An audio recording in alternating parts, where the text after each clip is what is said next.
Bonsoir, il est 9 heures, nous sommes mercredi 18 mars 2020 et nous continuons notre cours malgré toutes ces situations extraordinaires, on va dire, ces situations extraordinaires que nous devons vivre actuellement. Nous continuons notre cours sur la vie sexuelle humaine. La vie sexuelle de l'homme, la vie sexuelle de la femme qui détermine notre façon de vivre. Donc nous sommes en train de voir la sexualité infantile. Je vous rappelle que nous étions en pleine sexualité infantile et nous sommes en train de lire le texte de Freud, 3 essais sur la théorie sexuelle. D'accord? Donc nous avons vu déjà la pulsion orale, vous vous rappelez, non? Cette satisfaction sexuelle du bébé. Bonsoir Cyrielle. Oui, c'est un drôle de moment que nous vivons, c'est un phénomène social particulier, d'accord? Beaucoup de gens mettent des noms bizarres sur ce phénomène, mais ce qui est intéressant, c'est que c'est une époque très intéressante, et que nous devons l'apprendre comme ça, de bien regarder ce qui se passe, d'essayer de se rendre compte de ce qui se passe. Et je pense qu'une chose que nous pourrions faire, c'est d'essayer d'écrire sur ce que nous sommes en train de vivre, que chacun fasse, non, comme une sorte de journal intime sur un petit peu de ce qui se passe autour de chacun. Et donc je pense que c'est quelque chose d'intéressant parce que ça va se transformer. La semaine prochaine, la situation sera différente, il sera passé d'autres choses. Donc, pour se souvenir aussi un petit peu de ce qui se passe, c'est pas plus mal. Donc, on va faire une petite révision rapide sur ce que nous avions vu jusqu'ici. Nous avions vu que la sexualité chez l'être humain commence dès la naissance, qu'il commence donc par la pulsion orale, qui est la pulsion anale et même l'excitation dans la partie de l'urètre, c'est-à-dire que c'est une sexualité qui va se développer en fonction de la situation de notre biologie, en fait, des fonctions physiologiques. D'accord? C'est-à-dire que la pulsion orale vient parce que à partir de la bouche, c'est notre moyen d'alimentation, et la pulsion anale, c'est cette partie où l'enfant va se rendre compte qu'en fait il y a une partie de lui qui, un objet extérieur, bonsoir Doriane, une partie extérieure, une partie de son propre corps qui sort. Et on avait vu qu'à côté de ça, il y avait donc sur ces mêmes étapes s'associer la partie de la masturbation. D'accord? C'est-à-dire que la masturbation, on va dire la masturbation de l'époque orale. On avait dit que par exemple la masturbation de l'époque auto-érotique, en suçant son pouce, de la masturbation anale, non, c'est un autre type de masturbation avec les excréments, de retenir, de lâcher, de retenir, de lâcher. C'est une autre manière de masturbation. Et il nous avait dit donc qu'après commence l'activité de l'excitation, on va dire, de ces parties génitales qui en fait sont excitées par l'hygiène. Il nous avait dit que l'hygiène quotidienne va exciter ces parties qui sont déjà a priori prédisposées à une certaine excitation avec l'hygiène. Et nous avait même dit que même si on ne nettoie pas les enfants, la saleté aussi va faire partie de cette excitation. Bonsoir Nadia. Et qu'ensuite a lieu ce qu'on appelle la répression primordiale, c'est-à-dire que toute cette première enfance va être oubliée, va être réprimée, va être oubliée, et que nous allons commencer, donc à partir de entre 3 et 5 ans, on va commencer l'époque qu'on appelle l'époque de latence. Et c'est un petit peu ce que nous allons voir donc aujourd'hui, entre autres. Et donc, à partir de ce moment-là, en fait, toute l'énergie qui s'était qui était sur l'intérêt de ces satisfactions, de cette pulsion orale, de cette pulsion anale, et ces premières satisfactions, en fait, elles vont donc diminuer d'une certaine façon et que l'énergie va passer à un autre intérêt, nous dit Freud. Et donc c'est à l'époque où la vie sexuelle de l'enfant arrive à son premier fleurissement qu'apparaissent les premiers indices de l'activité qu'on appelle la pulsion du savoir. Et il va nous expliquer que cette pulsion du savoir, en fait, elle va être déterminée par l'arrivée ou la possible arrivée d'un petit frère, d'une petite sœur, où il va se demander d'où viennent les enfants. Et il va dire que cette question, en fait, il va se la poser parce qu'il va se rendre compte que le règne dans lequel il vit, où il est le prince ou le roi de la maison, que cette situation peut se modifier avec l'arrivée d'un nouveau petit frère, d'un nouveau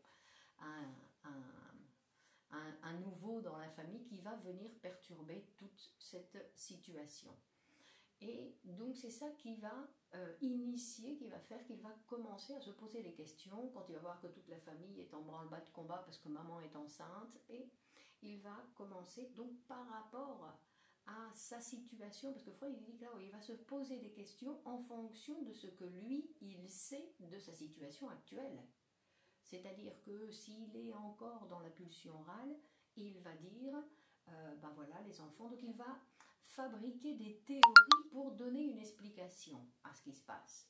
Et il va dire ben oui, maman elle a beaucoup mangé, donc c'est pour ça elle a grossi, et après on va lui ouvrir le ventre pour sortir le bébé, non? Et pour sortir le bébé, donc je n'écoute pas très bien, ben pourtant ça devrait donc attends, je vais vérifier, mais normalement bon, je peux mettre à fond, bon moi je mets à fond, mais je ne sais pas si c'est le micro que je mets à fond, donc c'est peut-être toi qui dois augmenter le volume, ou je ne sais pas, ou que je parle trop doucement, donc je vais mettre un petit peu plus d'énergie, d'accord. Donc il va donc cet enfant qui veut savoir un petit peu comment ça fonctionne, d'où viennent les enfants, il va fabriquer ce qu'on appelle des théories, des explications, hein, en disant, donc il y a la première où il va dire, ben voilà, c'est sa maman, elle a beaucoup mangé, on va lui ouvrir le ventre ensuite, et de là on va sortir l'enfant. Donc c'est-à-dire qu'en fait maman elle fait les bébés toute seule. Ensuite, il y a la théorie où justement si l'enfant est dans une époque anale, et il va avoir la théorie où il va dire non, c'est parce que, donc effectivement maman elle peut avoir mangé quelque chose, mais que cette fois-ci ça ne va plus sortir par le nombril, sinon que ça va sortir par, comme les excréments en fait, ça va, et ce qu'on appelle la théorie de la cloaque, donc, qui revient à faire référence, dit Freud, à ces espèces animales, qui sont, comment ils les appellent, ce sont des espèces animales qui ont, je ne me rappelle plus, qui disaient, oui, les espèces animales inférieures, avant comment ça s'appelle, bon, je ne me rappelle plus, les mammifères, d'accord, donc il y a certains animaux qui ont aussi qu'une partie pour éliminer, qu'un trou on va dire pour manger, et pour éliminer, et pour les relations sexuelles, d'accord. Donc il va se poser la question, d'où viennent les enfants,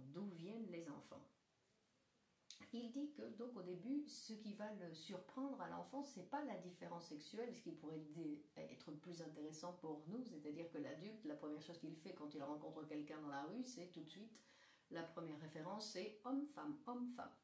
Non, mais il dit l'enfant non. Pourquoi? Parce que l'enfant, il est aussi à une période où il va penser, pendant un certain temps, il va penser que, le petit garçon, il va penser que tout le monde, tout a un zizi, c'est-à-dire que pas seulement tout le monde, sinon que tous les objets, les tables, les chaises.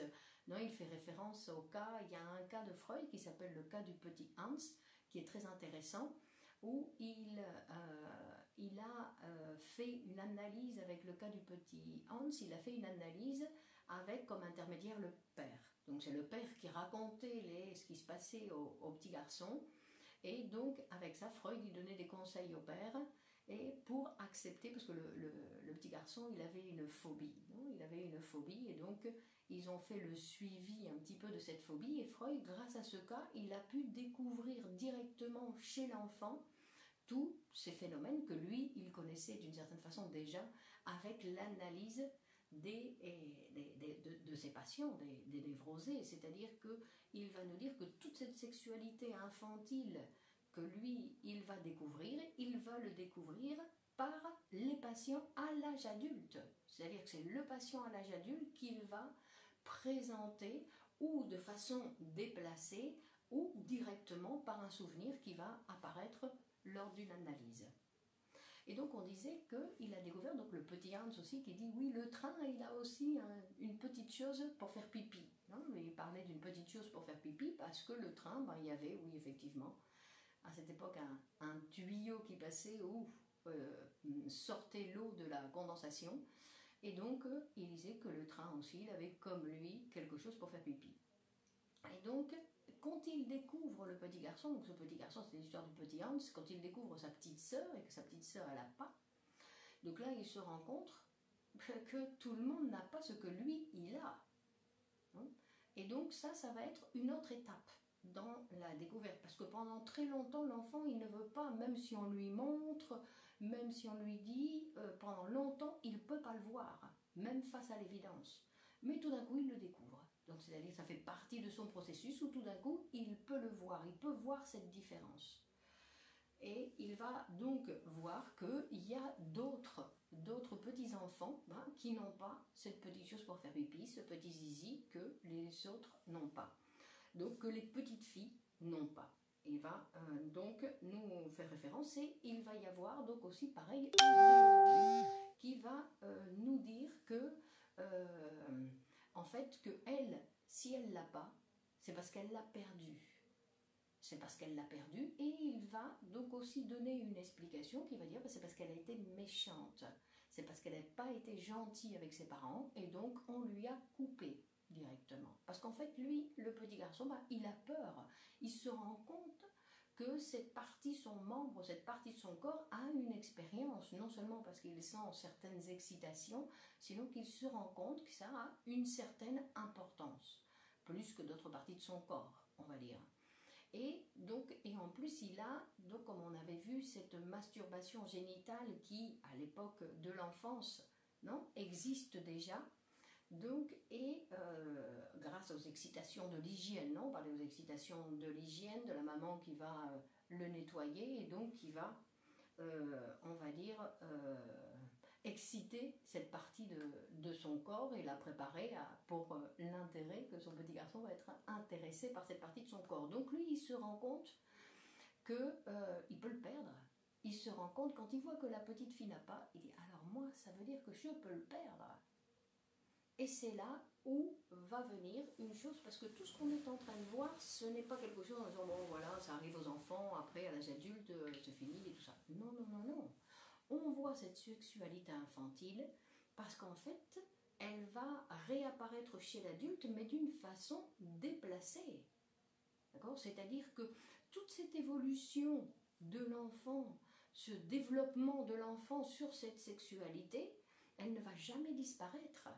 Et donc il y a, même quand on faisait référence à ces perversions, au début du cours on faisait référence à certaines perversions, c'est en relation justement avec c'est en référence avec ces moments de l'enfance où il y a ce que l'être humain est capable de faire, c'est à faire une régression à une époque antérieure.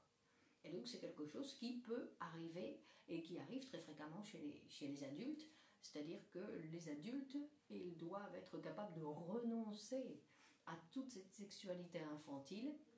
Mais bon, je continue parce que c'est intéressant de voir comment, on va dire, l'attitude de cet adulte en fait, face à sa sexualité, donc vous vous rappelez que l'adulte en général, il veut rien savoir de cette sexualité infantile parce qu'il considère que lui ne l'a pas vécue.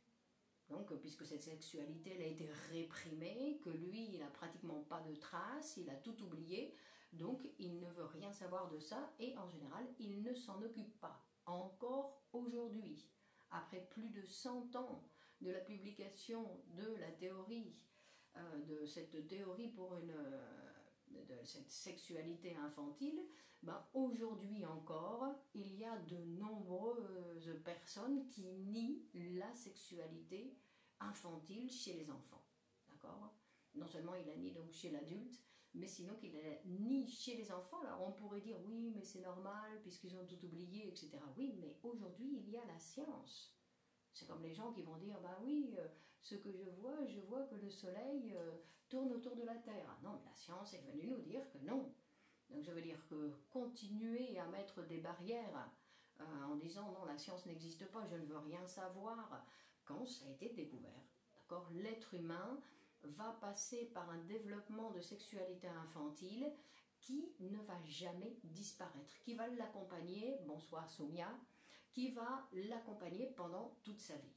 D'accord ? Donc c'est quelque chose qui est très important pour notre vie et pour la vie de nos enfants, pour la vie de tous les gens qui sont autour de nous, ou si on les écoute bien, on voit non, que cette sexualité infantile n'a pas disparu.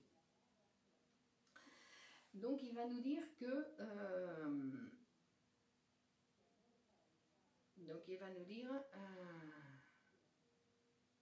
donc, et d'un autre côté, donc l'enfant, le petit garçon, quand il va voir que la petite fille n'a pas, il va penser qu'on lui a coupé parce qu'elle n'a pas été gentille. De la même façon, il va prendre peur, il dit ah, donc moi ça peut m'arriver. Et la petite fille, elle va se retrouver quand elle va voir aussi qu'il existe cette différence. Non, parce qu'elle a son clitoris, donc elle va faire une différence de taille. Elle dit mais le sien il est beaucoup plus grand que le mien. Et donc, il va y avoir ce que Freud va appeler l'envie du pénis, l'envie de l'envieuse. Non, on va dire que c'est-à-dire que la petite fille, elle va dire non, moi j'en veux un comme lui. Et d'ailleurs, il y a des petites filles qui le disent directement. Disons que ça va faire passer que la petite fille, dans son développement, elle va faire un développement différent. Parce que lui, il a peur de le perdre, alors qu'elle, elle n'a pas peur de le perdre puisqu'elle l'a déjà perdu. Donc son histoire, dans le développement de sa sexualité, va se faire d'une façon différente. Et donc on va voir que son désir, le désir de la petite fille de vouloir un pénis, de voir un petit zizi, de vouloir un petit zizi comme son frère ou comme son compagnon, ça va aussi déterminer le désir chez la femme pendant toute sa vie. C'est-à-dire le désir de perdre le pénis va accompagner l'homme pendant toute sa vie et le désir d'en vouloir un chez la femme, ça va l'accompagner pendant toute sa vie. D'accord ? Mais pas exactement ça, bien sûr.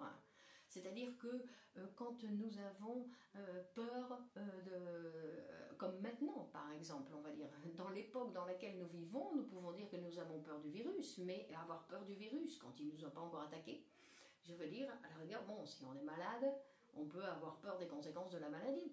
Mais sinon, avoir peur d'avance, c'est, on va dire, c'est un déplacement d'une autre peur. Hein? Donc, d'une autre peur, c'est-à-dire de dire, je peux le perdre. Et c'est toujours par déplacement. Freud va nous dire qu'en fait, dans notre vie adulte, notre sexualité adulte, c'est notre vie infantile, notre vie sexuelle infantile, mais réprimée. Donc, tout est déplacé, tout est déformé. Non ? Et donc, ensuite, donc, dans cette... donc, voilà, c'est ça j'en ai déjà parlé. Et ensuite, il va faire référence à la conception sadique de l'acte sexuel.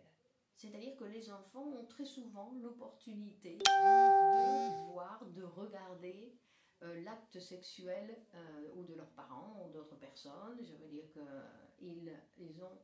Et ils vont, quand ils vont découvrir ça, ou de loin ou de près, ils n'ont pas la capacité, Ils n'ont pas l'information, puisque la capacité, c'est qu'ils n'ont pas l'information pour se rendre compte de ce qui se passe. Et même si on leur explique, quand on explique le zizi de papa, il va mettre une petite graine dans maman et tout. Mais dans maman, comment il va mettre la petite graine? D'accord? Comment il va faire? De quelle graine on parle? C'est-à-dire qu'on doit savoir que l'enfant, il ne sait pas il ne connaît pas l'existence du sperme et il ne connaît pas l'existence du vagin. Donc obligatoirement, il n'a pas les informations nécessaires pour pouvoir réussir à donner une explication à la situation. Donc, et c'est pour ça aussi qu'il va dire que son investigation sur d'où viennent les enfants, ben en fait, ça va déboucher sur un échec. D'accord? Donc c'est ce qu'il va nous dire, ça va déboucher sur un échec. Et c'est un échec pour tout le monde, puisqu'en fait, on n'a pas, dans le développement de tous les enfants, même si on leur dit, ils n'ont pas la capacité, parce qu'eux, ils ne le vivent pas. D'accord? Donc, ils n'ont pas la possibilité de se rendre compte du phénomène. Donc, cette investigation va souffrir un échec.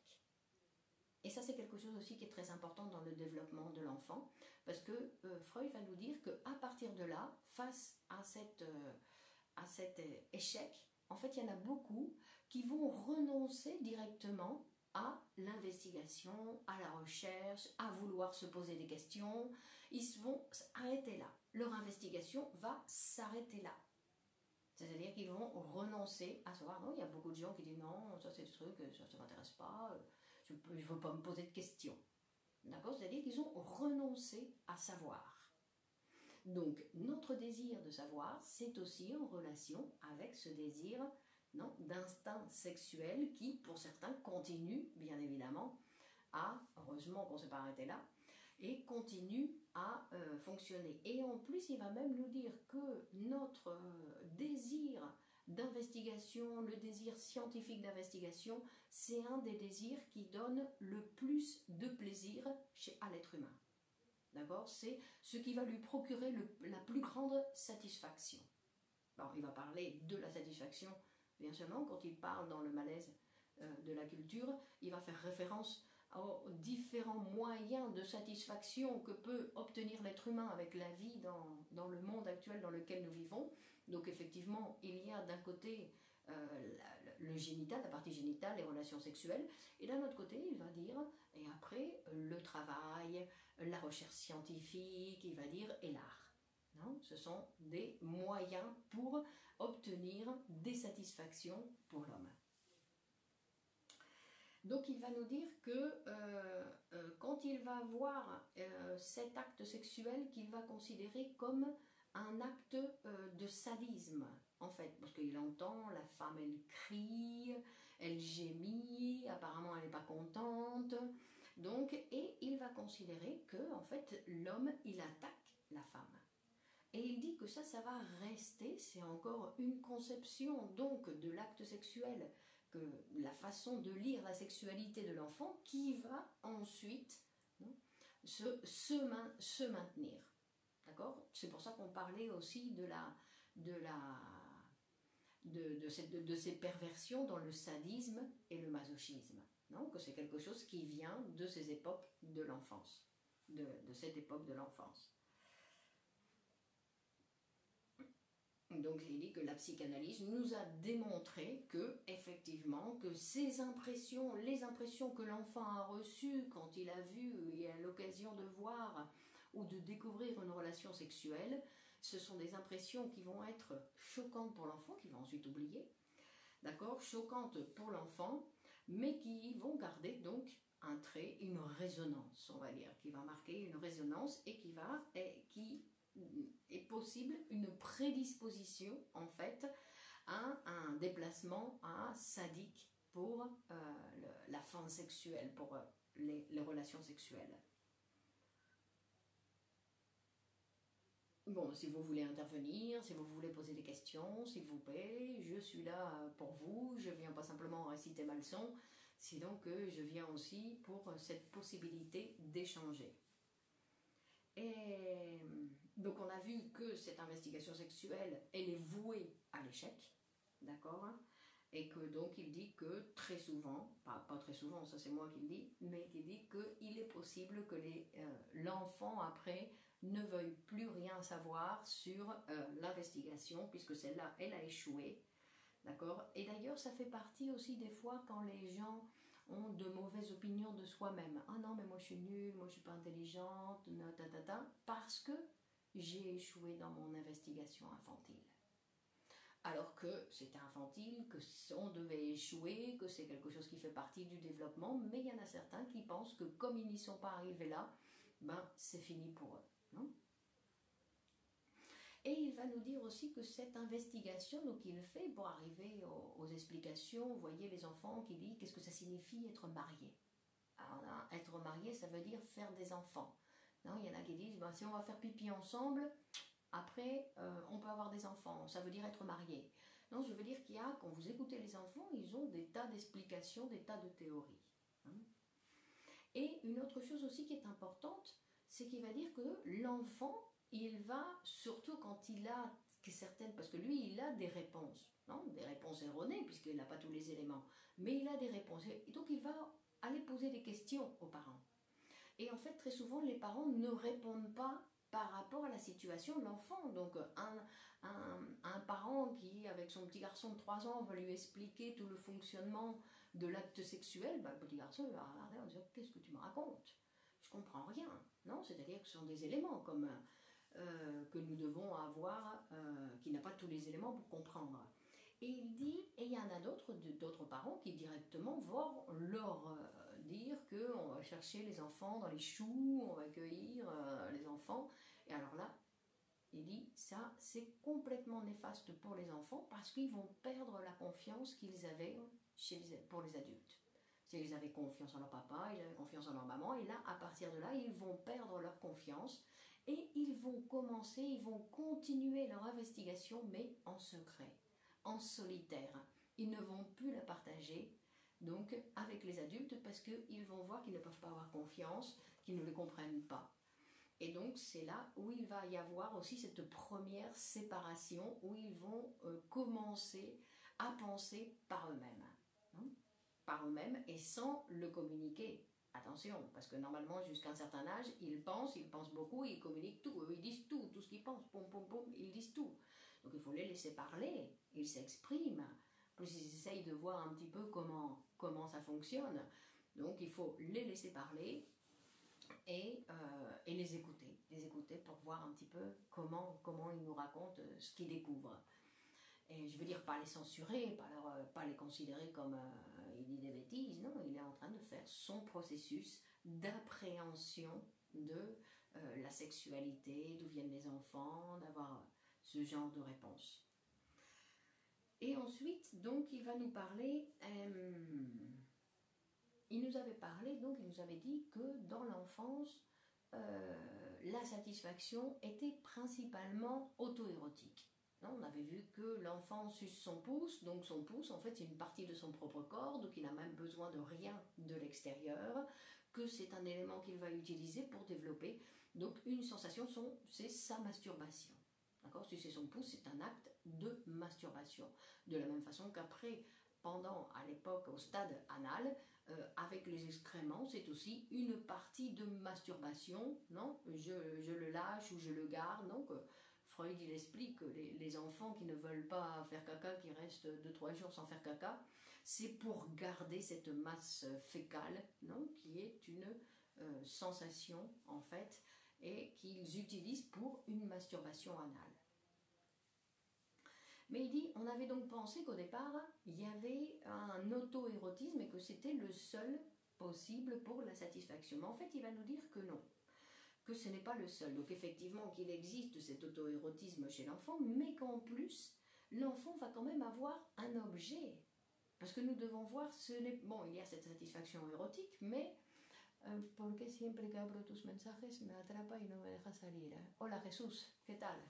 Pues escucha, practica. Donc on va voir que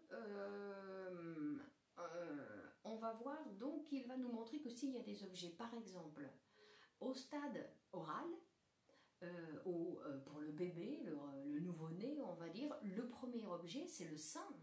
Bon, on a d'accord, même si c'est un biberon, mais disons que c'est le sein. Le sein, c'est le premier objet extérieur qu'il va avoir, donc, qui va faire référence donc à cet objet, et après, donc du sein, il va passer à la maman. Non, et donc ça va être ses premiers objets d'amour. Donc on va voir que le papa et la maman sont ses premiers objets d'amour qui viennent satisfaire. Donc on avait vu aussi que l'amour, en fait, c'était un sentiment qui était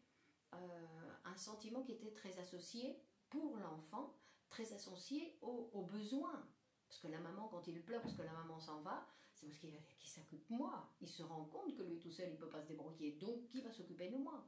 Donc, il sait qu'il dépend complètement de ses adultes. Donc, on va voir que pour l'enfant, aimer, c'est avoir besoin. C'est la même chose. Et très souvent, ce qui se passe, vous voyez, chez les adultes, il se passe la même chose. C'est-à-dire qu'ils aiment les personnes dont ils ont besoin. Donc là, on voit que l'amour est encore un amour très infantile. D'accord? Donc il va dire qu'à l'époque du stade oral, on va dire à l'époque du stade oral, donc l'objet, il va nous parler d'un stade oral après, parce qu'on avait vu le sein, donc le premier objet, le pouce qui vient satisfaire, et après il va parler aussi d'un stade oral cannibale. Et en fait, ça c'est super intéressant parce qu'il va dire, vous l'avez vu chez les enfants, quand par exemple, ils vont manger un biscuit. Donc ils mangent un biscuit et après ils se mettent à pleurer parce que le biscuit, il a disparu. C'est-à-dire qu'ils avaient une relation avec cet objet. Le biscuit, c'était pas n'importe quoi. Et tout d'un coup, donc, ils le mangent, ils se l'approprient parce que eux, ils mangeraient... non, le petit enfant, c'est un petit cannibale. On lui donne on donne un bras et il va le manger. Donc, ce cannibalisme, en fait, après Freud, il va dire que ça va être en relation avec notre manière de nous constituer comme sujet par des modes d'identification. C'est-à-dire qu'en nous formant, quand on dit celui-là ressemble à son père et ressemble à sa mère, c'est en fait parce qu'il y a eu des modes d'identification qui se sont faits par rapport aux parents, ou à d'autres personnes, les personnes qui ont été autour. Et en fait, ils disent ça commence par là, par cette identification, d'accord, par un trait d'appropriation. On va voir qu'il va nous expliquer que l'identification, elle va se faire par le même mécanisme. Donc,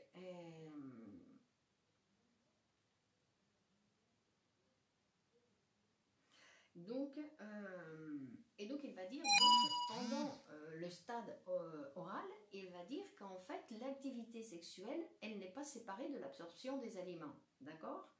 Et donc il dit, et même que la fin sexuelle, c'est-à-dire l'objectif, la satisfaction sexuelle consiste à assimiler l'objet, d'accord? Donc pour lui, manger un petit gâteau, c'est un acte sexuel.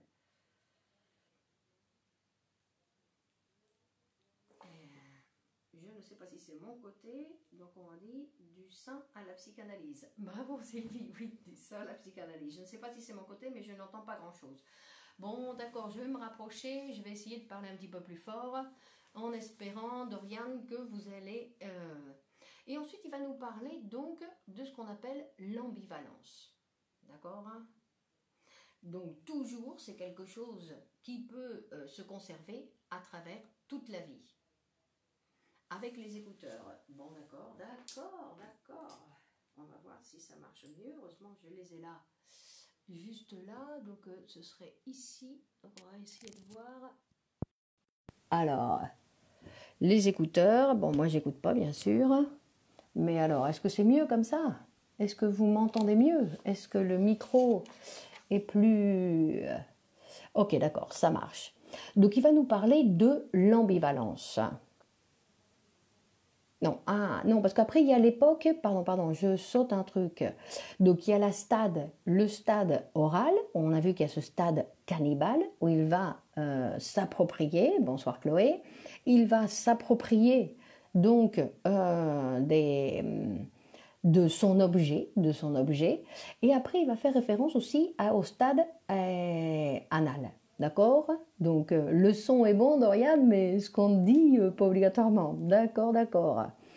Et en fait, il dit qu'à cette époque-là, l'enfant, donc il ne fait pas la différence entre le masculin et le féminin, il fait la différence entre ceux qui ont un zizi et ceux qui n'en ont pas. D'accord? Ou plutôt et celles qui n'en ont pas. Mais pour lui, le sel, bonsoir Lily, sel, ça n'existe pas. D'accord? C'est-à-dire qu'il n'y a pas de féminin. Par contre, ce qu'il y a, deux attitudes différentes, c'est l'activité et la passivité, qui va faire référence un petit peu à cette position masculine et cette position féminine, qui ne décrit pas. Freud dit que dans notre appareil psychique, le masculin et le féminin n'existent pas, que le féminin et le masculin, c'est uniquement quelque chose de biologique. D'accord? Donc, c'est quelque chose de biologique et que dans l'appareil psychique, il n'y a pas de différence entre le masculin et le féminin. Ce qu'il y a, c'est activité, passivité. D'accord? C'est-à-dire qu'il y a, et dans le stade anal, donc d'un côté, il y a le sadisme et le masochisme, qui vont correspondre à l'activité et à la passivité.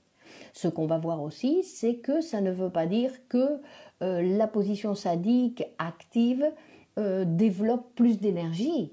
Il va nous dire que dans notre appareil psychique, qui ne fonctionne pas comme notre conscience, ni comme notre corps, ni comme notre raison, en fait, il va nous expliquer que cette passivité a aussi besoin de beaucoup d'énergie pour se développer. C'est-à-dire que ce n'est pas quelque chose, non, parce qu'on va l'associer comme quelque chose de corporel, et en fait, il dit non, non, non, non. Dans l'appareil psychique, ça n'a rien à voir avec le corps.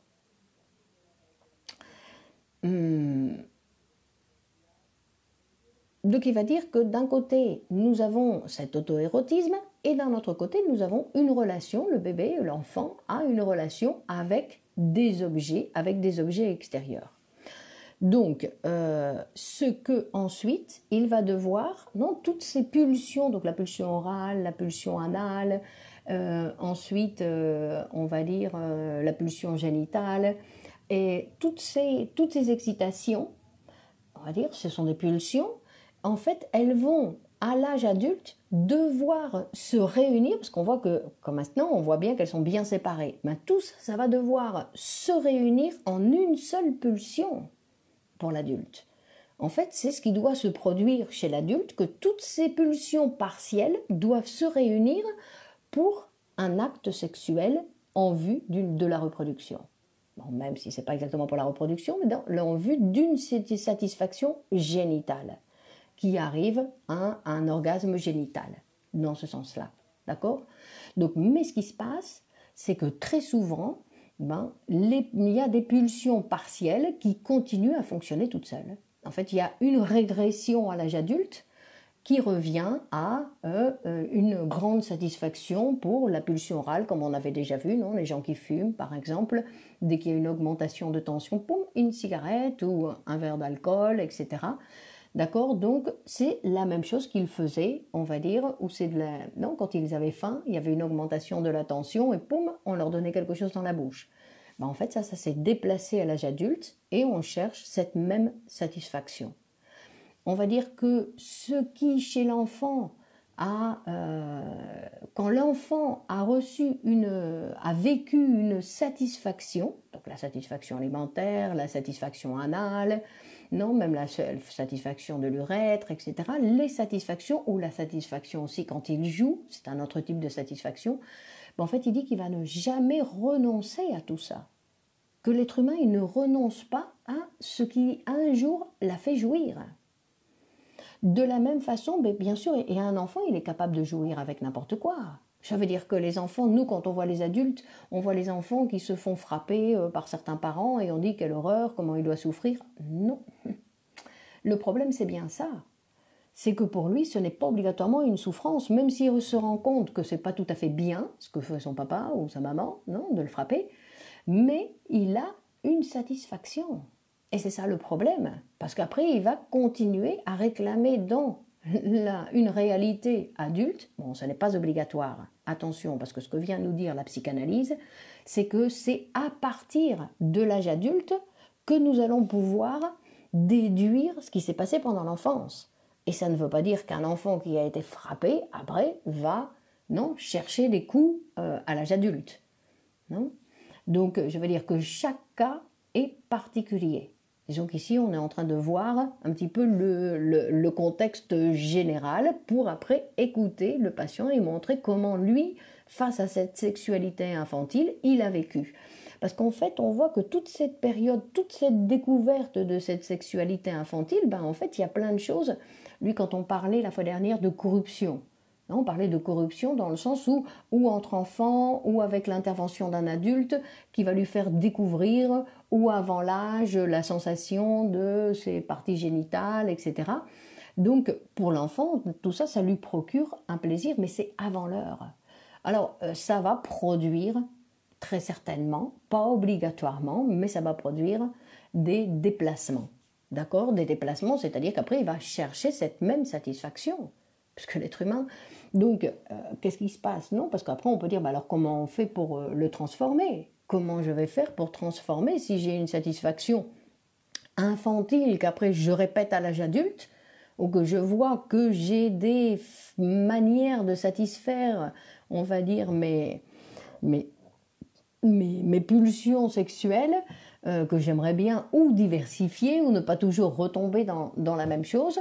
Et en fait, il faut rajouter. Donc la psychanalyse, ce qu'elle va nous permettre, c'est qu'elle va nous permettre pas de renoncer à notre satisfaction, non, sinon que notre satisfaction pulsionnelle orale, en fumant, en buvant, sinon qu'elle va nous montrer que cette satisfaction pulsionnelle, par exemple, au lieu de boire, ben je parle. J'apprends à parler avec les autres. Et ça aussi, c'est une satisfaction orale. D'accord?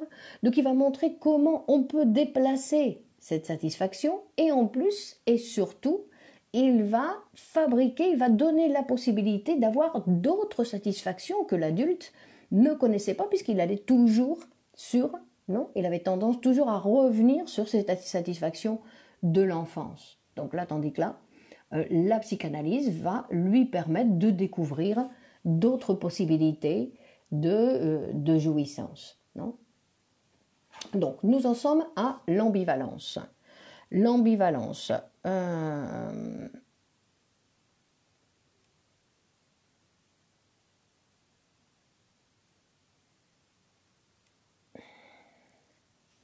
Donc, il va dire, donc, cette sexualité dont on parle comme maintenant, c'est une sexualité qu'on appelle prégénitale. C'est-à-dire que toute l'importance aux génitales ne sont pas là, que cette importance, que l'importance des génitaux, en fait, il va arriver à l'époque de la puberté. D'accord? Et donc, il va dire que c'est grâce à ces patients qu'il a réussi à découvrir tout ce qui se passait pendant ce développement de cette sexualité infantile. Et donc, il va nous dire qu'il y a, pendant cette époque infantile, il y a effectivement ce qu'on appelle en psychanalyse un choix d'objet, c'est-à-dire un objet d'amour. D'accord? C'est-à-dire une personne qui va satisfaire et que l'enfant, d'ailleurs, quand on parlait de l'exhibitionnisme des enfants, il ne va pas s'exhibitionner, il ne va pas se montrer à n'importe qui tout nu, sinon qu'il va se montrer à quelqu'un qu'il veut séduire. C'est-à-dire qu'il a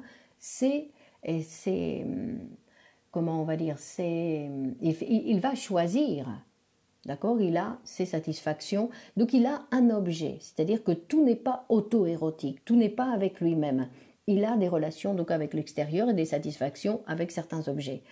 Mais en fait, ces objets, ils vont, cette satisfaction avec les objets, ils vont vraiment pouvoir avoir lieu qu'à l'âge adulte.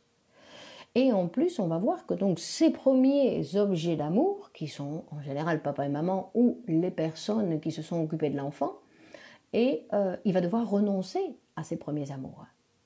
D'accord? Et ça, c'est... donc, et quand il renonce, Freud, il va nous expliquer qu'en renonçant à ça, c'est-à-dire renoncer, donc il va renoncer, c'est-à-dire qu'il va réprimer ses relations amoureuses, d'accord, pour pouvoir aussi les maintenir. Et en plus, c'est ce qu'on appelle donc le complexe d'Oedipe. Il va devoir renoncer à ces objets et il va continuer d'une certaine façon. Comment on explique ça? Parce que en fait, quand il réprime ses amours ses premiers amours, en fait, il va continuer sa relation.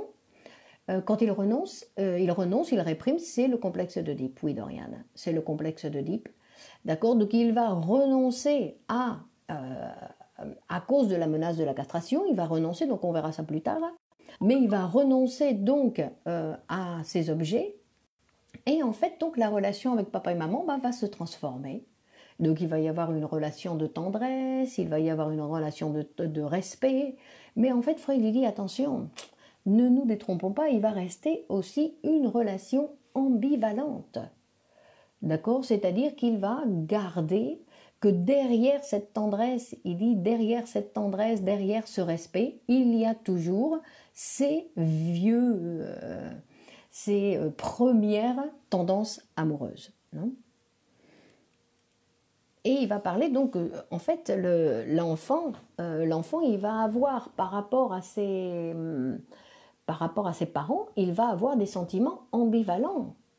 D'accord. Donc on va voir après, il va nous expliquer un petit peu pourquoi cette ambivalence des parents pour l'enfant, des enfants pour leurs parents, en fait, de ces sentiments ambivalents que je les aime et que je les déteste, que je veux qu'ils soient là et que je ne veux pas qu'ils soient là. D'accord.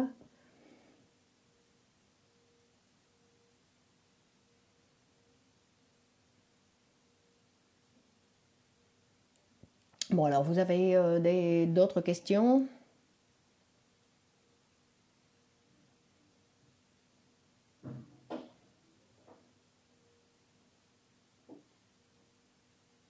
Donc voilà, donc il dit que à l'époque de la puberté, c'est quand le sujet va devoir renoncer complètement, bon apparemment il a déjà renoncé, mais renoncer à ses premiers objets d'amour pour diriger en fait toute son énergie à un courant, ça c'est aussi à l'adolescence, oui Cyrielle.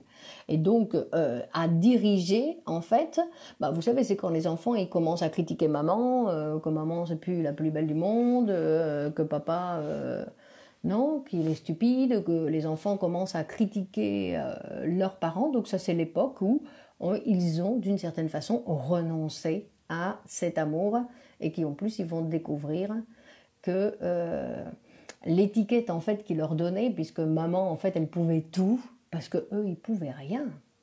Donc ce n'est pas que maman pouvait tout, parce que maman bah, en fait elle avait aussi sa situation et qu'elle avait besoin d'autres personnes, mais que pour lui il y a un moment idéal où l'enfant, et à 18 ans c'est normal, à 18 ans normalement c'est pas normal, mais aujourd'hui, nous sommes à une époque où vous voyez qu'il y a des gens de 30 ans qui continuent à vivre chez papa et maman.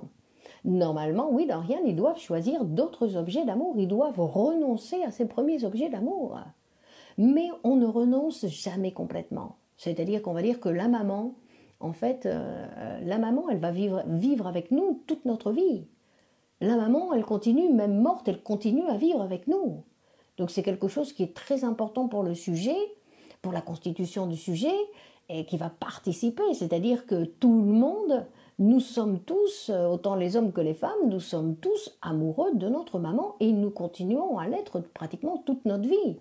Et on va dire qu'une psychanalyse, le travail qu'il faut faire dans une psychanalyse, principalement, c'est couper le cordon ombilical. Oui, peu importe garçon ou fille, c'est la même chose. Après, il y a une autre chose, parce qu'on va dire que Freud aussi va nous dire que le rôle des parents aussi n'est pas complètement innocent, qu'il y a une tendance, on va dire que la maman, elle adore son petit garçon, elle adore, parce qu'après, il y a la position aussi de la maman, où vous voyez qu'il y a des mamans qui sont complètement amoureuses de leur fils aîné. D'accord. Je veux dire que c'est une chose aussi où là, on va dire que ce n'est pas seulement responsabilité de l'enfant. Bon, après, quand il a 18 ans, quand il a 20 ans, 25 ans, c'est sa responsabilité, parce qu'on va dire que tout le développement de l'enfance, je crois qu'on en avait aussi parlé, que de voir que tous les problèmes que l'enfant peut avoir pendant sa première enfance, là, c'est les parents qui doivent rentrer en psychanalyse. Si les enfants ont des problèmes, c'est parce qu'en fait, l'enfant n'a pas d'inconscient encore. Et en fait, il est soutenu par l'inconscient des parents. Donc, c'est-à-dire que c'est le désir des parents qui qui va venir le troubler quand on voit qu'il y a des mères qui sont perturbées à une époque de leur vie, par exemple, qu'on voit que l'enfant, tout de suite, il y a des répercussions chez l'enfant. D'accord? Donc on va voir que ce développement, les parents ont aussi leur part de responsabilité. Quand le papa, il est aussi amoureux de sa fille, donc on voit que c'est quelque chose où les parents, on voit qu'il y a, parce que quand on voit qu'il y a une insatisfaction dans la vie sexuelle ou amoureuse des parents, il y a des répercussions sur les enfants. D'accord? C'est pour ça que c'est très important pour les parents, pour éduquer correctement leurs enfants. La première chose, c'est que les parents doivent être heureux avec leur vie. Réussir à être heureux avec leur vie. Pourquoi? Pour pouvoir donner l'exemple et ne pas réclamer des choses aux enfants qu'on n'a rien à réclamer aux enfants. Les enfants, ils doivent apprendre à grandir, apprendre à se développer, se rendre compte dans quel monde ils sont étudiés, apprendre pour savoir, mais les parents, ils n'ont rien à réclamer aux enfants. Strictement rien. Non, sinon, les laisser grandir, les laisser développer leur vie comme ils peuvent. Pas seulement comme ils veulent, mais sinon aussi comme ils peuvent. Donc quand il y a des parents qui ont des sentiments exagérés envers les enfants, ce sont des obstacles, évidemment, pour le développement des enfants. D'accord? Donc, une autre petite question. Non, jusqu'à quel âge? Il n'y a pas d'âge, Dorian. Il n'y a pas d'âge limite parce que ça dépend de chaque enfant. Il y a des enfants qui commencent tout très tôt. Il y a des enfants qui ont... je veux dire, parce que nous ne sommes pas... comment qu'ils prennent des parents? Je ne comprends pas. Mais enfin, au niveau de l'âge, on ne peut pas mettre. On va dire, oui, le complexe d'Oedipe, il arrive à partir de 4-5 ans, mais après, ça dépend. Il y a des enfants qui le passent avant, il y a des enfants qui le font après, de la même façon que l'adolescence. Il y a des enfants qui commencent leur adolescence à 17 ans, il y en a d'autres à 12-13 ans, ça y est, ils ont déjà commencé. Donc vous voyez, les périodes, ça dépend de chaque enfant. Et il faut laisser que l'enfant développe. Essayer de mettre des étiquettes. Non, maintenant je vois que les psychologues, ils mettent des étiquettes. Ça, l'enfant, il a fait un test, ça correspond pas, il est un petit peu nerveux. Non, il n'est pas nerveux, il est un petit peu excité. Parce qu'il vit dans une situation familiale et pas parce que la situation familiale elle est mauvaise ou parce qu'elle est bonne ou parce qu'il est avec d'autres personnes et que c'est le contact avec les autres personnes, ça l'excite. D'accord? Et qui, lui, tel enfant ou tel autre, va essayer de canaliser son excitation de telle ou telle forme. Mais qu'il n'y a pas... je veux dire que les enfants, il faut les laisser se développer. Ok, d'accord, Dorian. Donc les enfants, il faut les laisser se développer, il ne faut pas trop intervenir. Il y a des enfants qui ne parlent pas au bout de 2 ans. On attend patiemment, il se fait attendre un petit peu, ça viendra. Il ne faut pas commencer à aller voir toutes sortes de professionnels pour essayer de... Parce qu'à 2 ans, non, c'est sûr qu'on va dire qu'à partir d'un certain âge, il doit commencer à parler, à partir d'un certain âge, il doit plus utiliser de couches, à partir d'un certain... Oui, mais c'est général. Et général, qui est-ce qui respecte les conditions générales? Pratiquement personne. D'accord? Nous avons tous notre développement particulier. Regardez là comme maintenant, face à cette crise mondiale que nous sommes en train de vivre, chacun répond d'une façon différente. Il n'y a personne qui répond comme personne.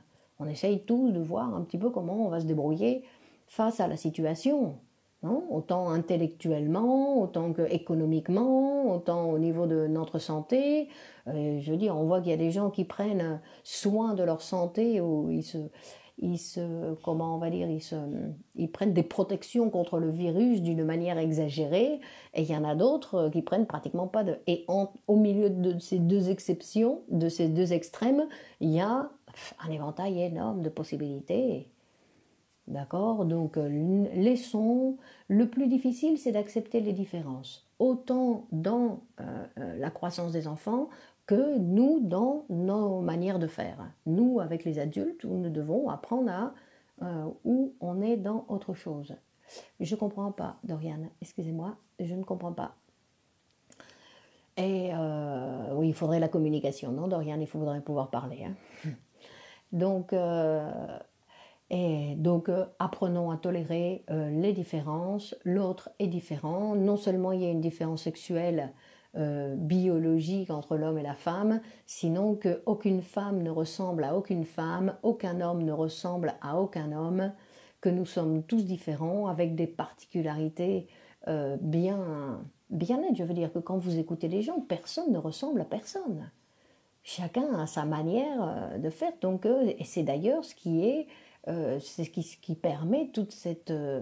on dit que la véritable jouissance, c'est la jouissance sur les différences, d'être capable de voir non, qu'il existe toutes ces différences entre les êtres humains, non seulement pour le développement sexuel, pour les choix sexuels, pour tout ça. Donc il faut parler pour écouter, voir l'autre, découvrir. Non. Pour l'énurésie, c'est pareil, accepter que ça prenne plus. Alors attendez, là, vous me posez des cols, là, Doriane. Comment que pour accepter l'énurésie, pour ça prenne plus. Alors vous utilisez le verbe prendre d'une façon...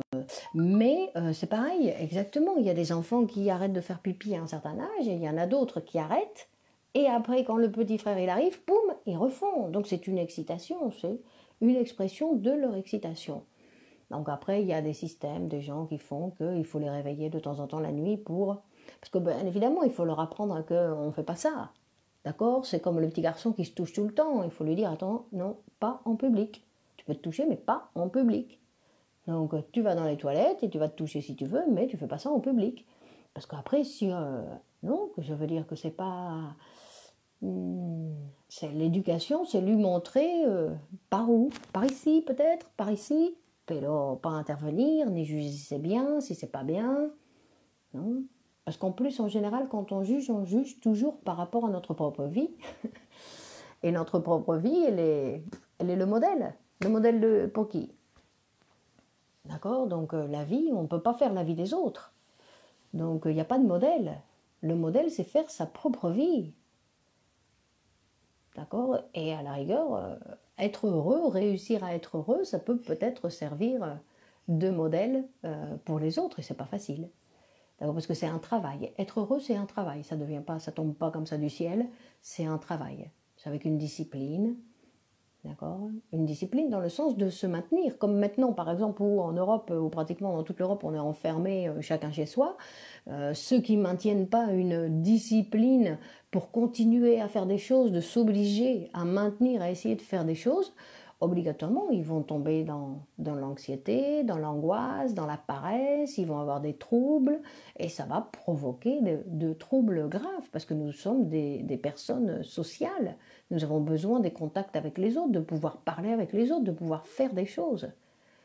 Donc si la réalité ne me réclame pas, non, ne m'oblige pas à faire de choses, c'est moi qui dois m'obliger à faire certaines choses, parce que sinon, décadence. Sinon, qu'on va tomber dans des troubles qui vont être beaucoup plus graves. Donc, je vous recommande à tous la psychanalyse. La psychanalyse est un instrument qui permet d'ouvrir des portes, comme on dit, c'est-à-dire qui nous permet de découvrir des choses nouvelles sur notre propre vie, sur notre propre manière de voir la vie. Et donc, obligatoirement, si nous changeons un petit peu nos idées, ben, nous changeons beaucoup d'autres choses, nos manières d'être en relation avec les autres. Premièrement, parce que nous allons changer notre manière d'être en relation avec nous-mêmes. Pour les hypersensibles, ça fait un peu de bien. Qu'est-ce qui fait un peu de bien pour les hypersensibles?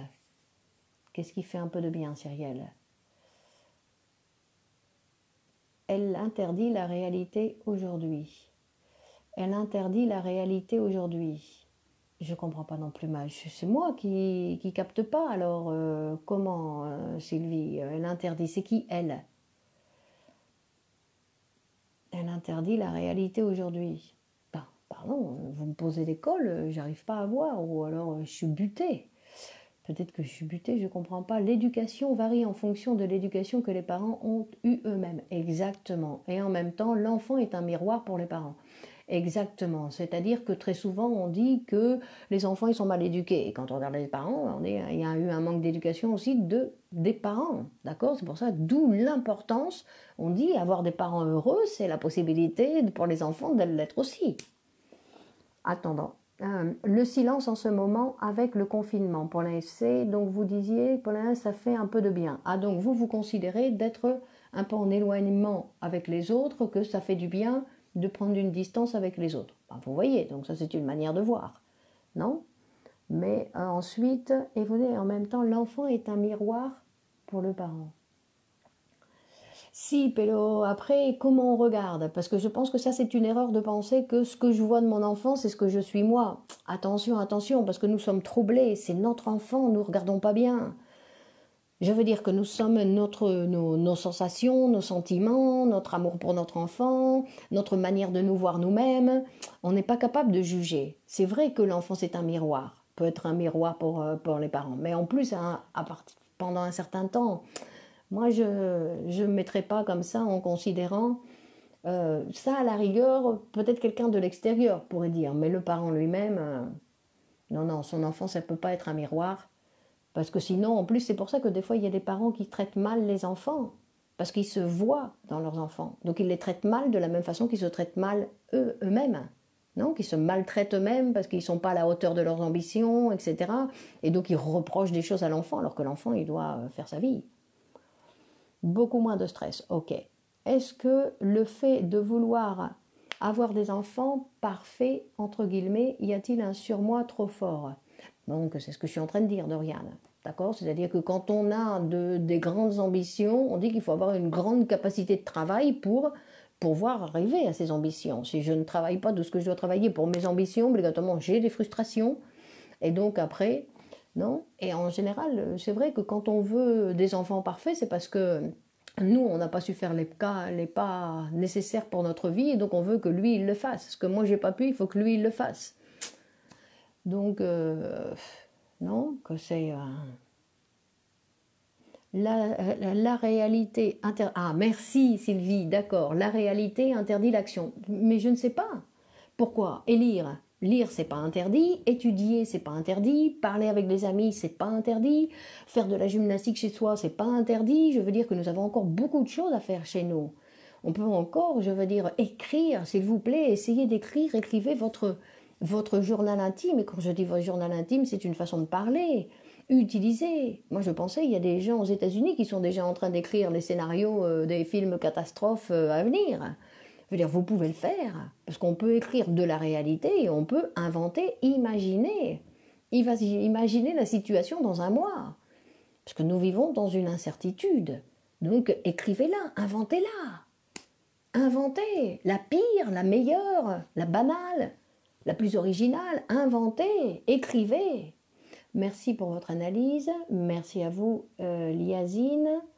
Et les parents, de manière inconsciente, donnent-ils en héritage une partie de leur angoisse? Mais ce n'est pas une partie de leur angoisse, sinon que... moi, je ne crois pas qu'ils donnent, peut-être pour les petits-enfants, non? Après, l'enfant, quand il est plus âgé, ça c'est sa responsabilité. Ou vous, vos angoisses, Lily, vous avez dit c'est à cause de ma maman. Non, maintenant, c'est chacun responsable de... Alors c'est sûr que si on a eu une mère angoissée, ben, pendant toute notre enfance, on a eu une mère angoissée. C'est peut-être pas très marrant. Mais après, on va dire que l'enfant, il est responsable après. Après, il arrête d'être un enfant. Il arrête d'être un enfant. Il arrive à un certain âge où chaque personne est responsable de sa vie. Et en plus, Lélie, la psychanalyse, elle existe. Alors de continuer, quand vous voyez des enfants qui continuent, oui, mais ça c'est à cause de ma mère, parce que ma mère elle était comme ça, que mon père, pou, allez, va voir le psychanalyste. Parce que maintenant, tu es un adulte, tu ne peux pas continuer à reprocher à papa et maman, parce que sinon, on va dire, Lélie, qu'est-ce qu'il reproche au fond? Il reproche la même chose. La petite fille, qu'est-ce qu'elle reproche à sa maman? Elle reproche, vous savez ce qu'elle lui reproche dans la sexualité infantile? La petite fille, quand elle n'est pas contente avec sa maman, elle lui reproche de ne pas lui avoir donné un zizi. C'est-à-dire que son envie d'avoir un petit zizi comme le petit garçon, ben en fait c'est un reproche qu'elle va faire à sa mère. Donc quand à l'âge adulte, la femme fait un reproche à sa maman, dans le fond, ce qu'elle lui reproche c'est ça. Ce qu'elle ne supporte pas de sa mère, hein, c'est ça. Parce qu'en fait sa mère, ben, c'est une pauvre femme. Enfin c'est une pauvre femme, c'est une maman, c'est une femme qui a fait sa vie, qui a développé sa vie comme elle a pu, comme tout le monde. Je veux dire, qu'est-ce que vous voulez? Parce qu'après, vous avez aussi les enfants qui veulent des parents parfaits. Et tout d'un coup, ils les regardent et ils ne sont pas parfaits. Regarde, maman, elle fait ci, maman, elle fait ça. D'accord?